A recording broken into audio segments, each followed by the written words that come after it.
My passion for working with this photo project, this photo essay, and with these kids in particular is because I see myself in them when I was their age, and what they're struggling now for acceptance feels like what I did 25 years ago, where I had to prove myself and who I was in a very conservative environment, and I was working in politics a little bit and getting a lot of slanders about gays.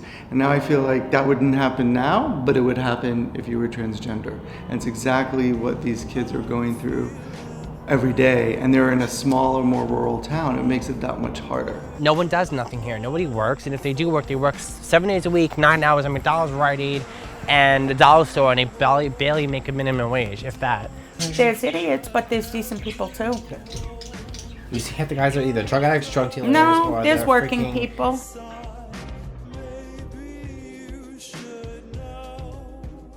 The subjects of our film basically exist in this one town. They live in this beautiful countryside in the Hudson Valley, and yet they can't afford to leave this impoverished post-industrial town.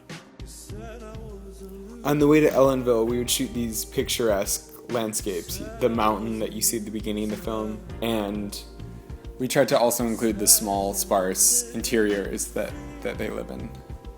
I know who I am, I know how I want to be seen, and I feel like I'm not actually seen as any of these things.